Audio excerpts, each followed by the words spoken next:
Voilà, vous savez, nous on parle des rendez-vous africains. Partout où il y a les rendez-vous et que l'Afrique est appelée, les rendez-vous africains sont présents. Donc, aujourd'hui, il y a eu classement des pays dictatoriaux dans le monde et l'Afrique était au rendez-vous. Sur plusieurs pays qui ont été classés. Il y a 5 pays africains qui ont été classés comme pays dictatoriaux ou totalitaires, ou régime totalitaire dans le monde. C'est un classement qui a été fait par The Economic Democracy Index, par Freedom House, par Reporters sans frontières, par Human Rights Watch, Observatoire des droits de l'homme, et par Amnesty International. Nous avons eu les données et nous allons les partager avec vous ici. Vous serez très surpris de voir que votre pays est parmi. Faites un like avant qu'on ne commence la vidéo. Faites un like, s'il vous plaît. Faites un like. Abonnez-vous à la page parce qu'on va vous donner là les régimes dictatoriaux. Vous serez surpris de savoir que votre pays est parmi. Restez connectés jusqu'à la fin. C'est pas beaucoup de pays. Déjà, vous avez vu que la vidéo n'est pas longue. Donc, soyez très attentifs et vous allez mettre les mains sur la tête quand vous allez comprendre les pays africains qui sont qualifiés de dictatoriaux. On ne va pas tarder, on y va tout de suite. Premièrement, vous savez que ça ne peut pas manquer déjà quand on parle des pays dictatoriaux dans le monde, des pays totalitaires, régimes totalitaires dans le monde.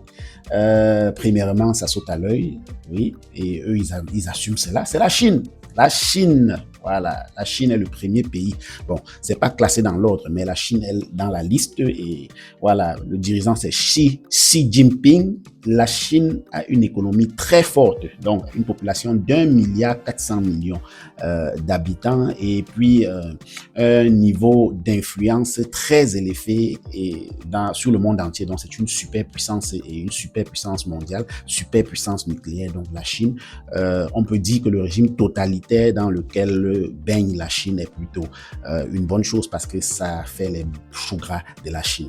Donc la censure sur Internet, voilà comment un peu le régime se manifeste avec la censure sur Internet, l'absence d'élections libres, la persécution, la répression à Hong Kong, Donc, tout ça, c'est c'est ce qui a caractérisé le régime dictatorial de Xi Jinping et permis que Human Rights Watch, Amnesty International, Reporters sans frontières et tout ce dont on a cité plus haut, classifient donc la Chine dans la liste des pays dictatoriaux. On continue avec le deuxième pays. Ça saute aussi à l'œil naturellement. C'est la Russie. La Russie avec le dirigeant que vous connaissez très bien, Vladimir Poutine. On dit Vladimirovitch Poutine. J'en arrive.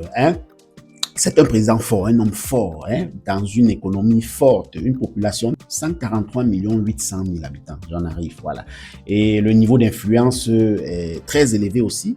Influence sur le monde, quoi. Donc, c'est une superpuissance économique, superpuissance nucléaire et puis c'est une puissance très influente dans le monde sur la géopolitique mondiale. Donc, on ne peut pas dire que le régime dans lequel baigne la Russie est plutôt mauvais pour la Russie. C'est plutôt, comme on dirait, très bien parce que l'économie se porte très bien. Quelques traits qui ont caractérisé et permis de qualifier ce régime de dictatorial, c'est la répression de l'opposition. Une opposition répressée, si on peut même dire comme ça, parce que l'opposition, il n'y a presque pas en Russie. On ne s'oppose pas à Vladimir Poutine. La guerre contre l'Ukraine, qui a beaucoup joué pour qu'on taxe la Russie de dictateur, de pays dictatorial, et puis l'empoisonnement politique. En Russie, quand vous blaguez, vous êtes contre le régime, on vous empoisonne. Le FSB, c'est quoi FSB? Voilà, on vous empoisonne. C'est le mode opératoire. Empoisonné. Vous avez vu ce qu'on a fait à Ergoni Prigogine. Voilà, c'est Prigogine. Voilà, le chef Prigogine. Vous avez vu ce qu'on lui a fait. Lui, il n'était pas empoisonné, mais il a été cueilli du ciel d'un avion comme un oiseau qu'on a avec un chasseur que Poutine a. Bam! Voilà, donc du coup, en Russie, petit truc, on vous empoisonne et c'est ça le mode opératoire du dictateur Vladimir Poutine. Dictateur selon les entités dont j'ai cité plus haut. La liste continue avec la Corée du Nord. Voilà, ça c'est les 3 pays que je suis sûr que chacun se serait dit de prime abord qu'il y a sur la liste. Avec Kim Jong-un. Donc c'est un. Et voilà, pays a une économie faible, mais nuancée, un peu nuancée. On dit faible parce qu'il n'y a vraiment pas d'indice. Avec quoi est-ce qu'on va mesurer? Parce que le pays est tellement renfermé qu'on ne peut pas dire que Amnesty International, Human Rights Watch et voilà, tout ça, Freedom House, tout ça ont eu les données normaux pour être lucide au moment où ils classifiaient. Donc du coup, c'est pour ça qu'on a dit économie faible, que j'ai dit économie faible, mais nuancée. Pendant les recherches aussi, rien n'était très sûr, rien n'était très certain. Donc, avec une population de 26 420 000 habitants, le niveau d'influence sur le monde, c'est une puissance nucléaire. Donc, le niveau d'influence est très élevé. Ça veut dire quoi? Le niveau d'influence, ça veut dire que la Corée du Nord peut peser sur l'échiquier mondial. Un événement qui se passe en Corée du Nord peut affecter le monde entier. C'est ça un peu qui fait mesurer le niveau d'influence sur le monde. Ce qui permet de qualifier, de classifier Kim Jong-un et son régime, son pays.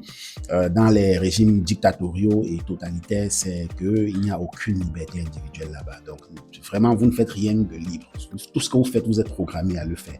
Le contrôle absolu de la population. Absolu, c'est vraiment le mot. Donc, voilà les quelques traits qui ont permis de mettre Kim Jong-un dans cette liste. On continue maintenant. Vous avez quelques petites surprises, avec quelques petits trucs que vous allez voir entrer. Peut-être que certains ne connaissaient pas. L'Iran avec le dirigeant Ibrahim Raïssi.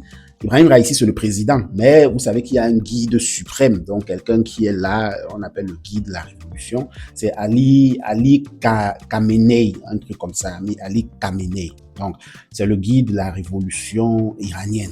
Et il y a le président qui est Ibrahim Raïssi.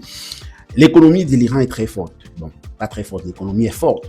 La population de 96 610 000 habitants. Niveau d'influence sur le monde, puissance mondiale. Puissance mondiale parce que vous savez qu'il y a quelques jours, on a essayé de démanteler l'enrichissement en uranium. L'Iran qui s'apprêtait à faire la bombe mondiale. Donc, la bombe atomique, voilà, c'est ce que je voulais dire. Et voilà, tout le monde a été en alerte. Ça, c'est ce qu'on appelle l'influence mondiale. Et voilà, ce qui a permis de classer Ibrahim Raïssi et son pays, l'Iran, dans les pays dictatoriaux. C'est la répression des femmes. Tellement de répression. Les femmes n'ont presque pas de droit là-bas. Les femmes, c'est à la maison.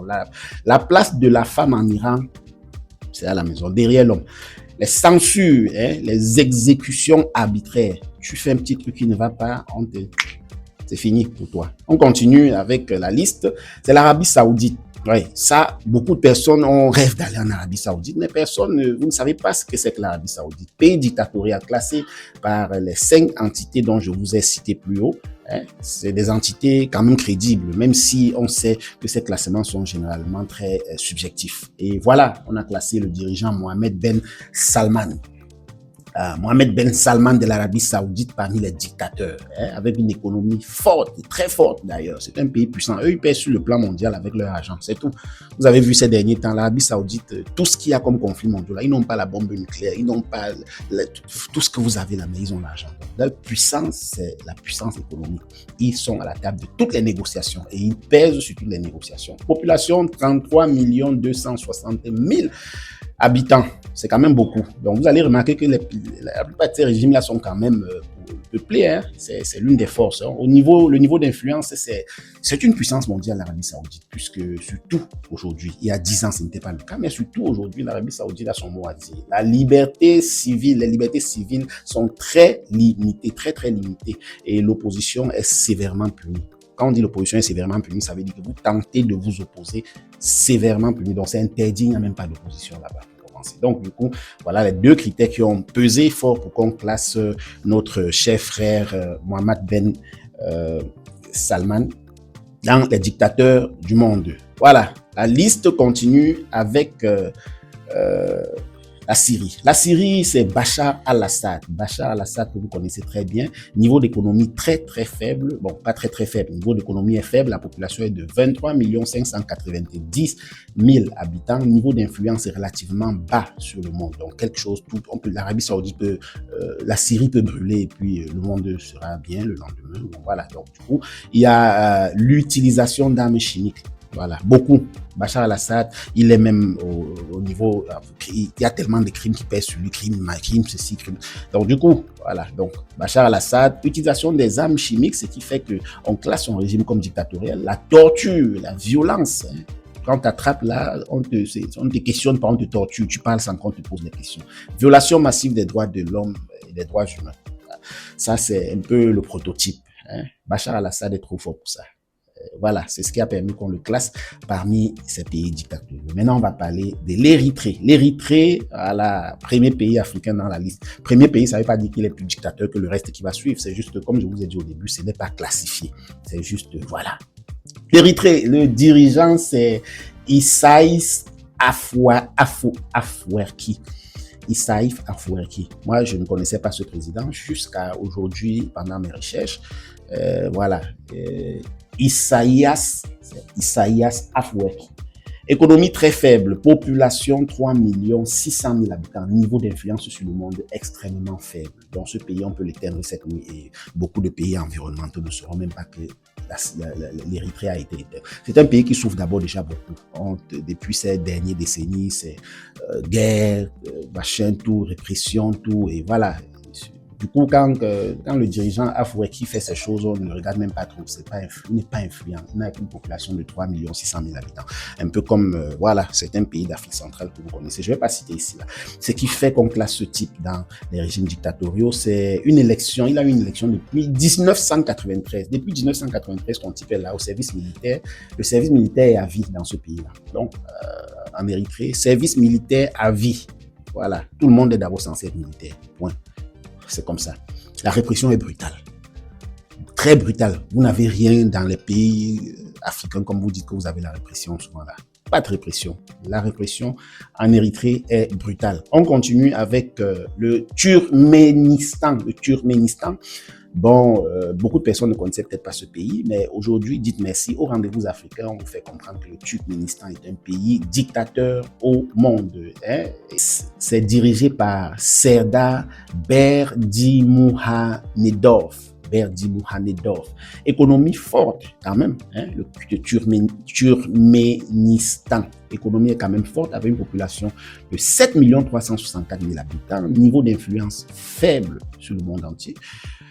Malgré que ce soit un pays à l'économie forte quand même, donc ça veut dire que si ça éteint aujourd'hui, ok, la petite sous-région aura quand même quelques petites répercussions. Donc, on continue, ce qui fait que Monsieur Berdimuhamedov est classé comme dictateur, c'est qu'il a un régime de type stalinien. Vous connaissez les régimes staliniens. Les régimes staliniens, c'est les régimes dans lesquels l'armée a le pouvoir, les régimes dans lesquels aucune liberté n'exige aucune liberté individuelle, les régimes dans lesquels on fait le culte du président, partout les statues, bref, calquer ça sur Kim Jong-un, c'est un peu ça les régimes staliniens, les régimes où l'armée, voilà, est la première, voilà, le premier pouvoir, voilà, et tout ça là, donc c'est un régime de type stalinien, culte de la personnalité et presque contrôlé. On ne dit pas n'importe quoi au Turkménistan, pas n'importe quoi, vous dites ce que le gouvernement a voulu que vous...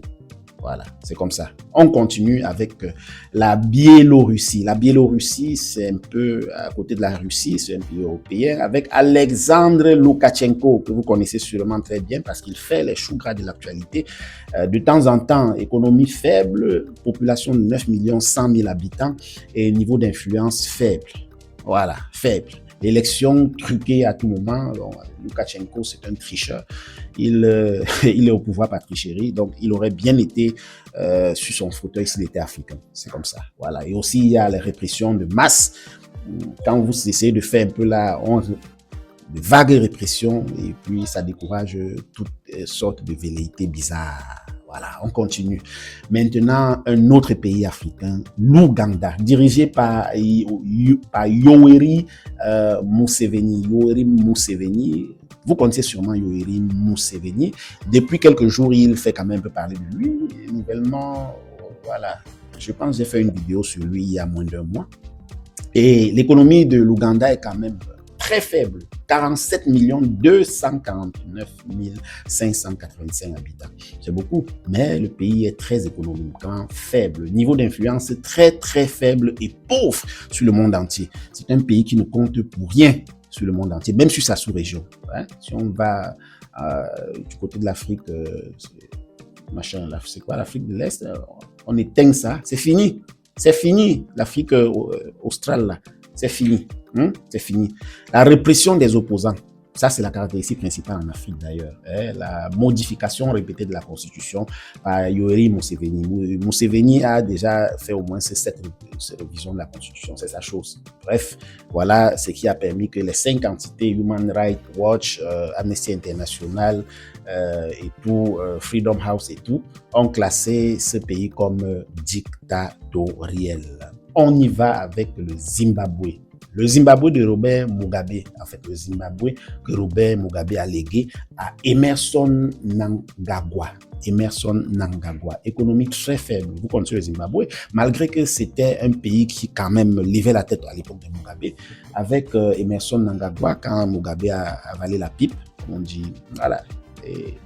L'économie a chuté, 16 340 000 habitants. Et c'est ça, quand le régime dictatorial tombe, le pays va d'abord chuter. Il faut être très, très spécial et avoir vraiment une de ces poignes, de ces ânes. Trouver un homme fort pour des institutions fortes afin de relever l'économie sans faire trébucher d'abord. Voilà, on continue. L'influence sur le monde est vraiment, on ne peut pas mesurer. C'est rien du tout. Hein? Rien du tout. Fraude électorale, intimidation des opposants, voilà les caractéristiques du régime du côté du Zimbabwe. Voilà. Voici un pays que vous serez surpris d'écouter pour ceux qui ne connaissent pas ce pays-là. Mais pour ceux qui connaissent ce pays-là bien, vous ne serez pas surpris d'écouter qu'on vous dise que le Cameroun est dans la liste. Voilà. Liste des pays dictateurs et des régimes dictatoriaux et totalitaires en 2025. Le Cameroun, dirigeant Paul Biya, faible et descendante économie. Donc l'économie est faible et continue de Shiba. Voilà. Population 28 370 000 habitants. C'est quand même beaucoup, hein? Parmi lesquels 5 millions vivent à l'extérieur. 5 millions. En pourcentage, ça fait combien? Presque 20% vivent à l'étranger parce qu'ils ont fui le régime dictateur. Voilà. Niveau d'influence faible et risqué même d'ailleurs. Donc, le Cameroun, si on l'éteint aujourd'hui sur la carte du monde, il est possible que ça ne pèse pas grand-chose sur l'échiquier mondial. Voilà. Triste de vous l'annoncer, le régime de Paul Biya est autoritaire selon Amnesty International, The Economic Democracy Index, Human Rights Watch et Reporters sans frontières. Ouais.